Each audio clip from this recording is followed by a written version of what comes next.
আজকে এমন একটা খাবারের রেসিপি তৈরি করতে চলেছি যেটা আমার মতন হয়তো আরও প্রচুর মানুষের প্রিয়।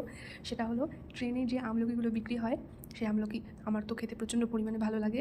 তাই এটা তৈরি করার জন্য সবার প্রথমেই নিয়ে নিয়েছিলাম 4-5 পিস আমলকি, তারপর কিছুটা ধনেপাতা, 3টে লঙ্কা আর কিছুটা পুদিনা পাতা নিয়েছিলাম, অল্প কটা একদম। আমার পুদিনা পাতাটা খুব একটা খেতে ভালো লাগে না, তবে এর সাথে দিলে টেস্টটা সুন্দর আসে।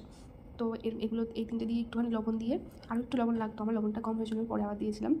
তো এই এতখানি চিনি, এই পরিমাণ চিনি দিয়ে আমি মিক্সিতে গ্রাইন্ড করে নিয়েছিলাম। তোমরা চাইলে 2-3টে গোলমরিচও এর ভিতর দিয়ে দিতে পারো, একবারে গ্রাইন্ড করার সময় দিয়ে দেবে, তাহলে ভালো করে গুঁড়ো হয়ে যাবে, মুখে বাঁধবে না।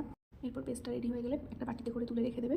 তো এরপর হচ্ছে যে এরকম একটা মেশিন কিংবা কুড়ুনি চাইলে যেটা খুশি নিতে পারো, তবে এরকম স্লাইস করে কাটবে, তো কাটলে ভালো হবে। আমি যেহেতু এই স্লাইসারটা খুব ভালো ছিল, খুব পাতলা পাতলা করে কাটা হয়েছিল, তো এর মধ্যে আমি পেস্টটা দিয়ে দিয়েছিলাম। তো তার মধ্যে একটু কাসুন্দি দিয়ে দিয়েছিলাম। অনেকটা কম, পেস্টটা কিন্তু আমার এতখানি হয়নি, আরও অনেকটা হয়েছিল। তো এখানে যতটা দেখা যাচ্ছে তার 2-3 চামচ এরকম আরও বেশি হয়েছিল।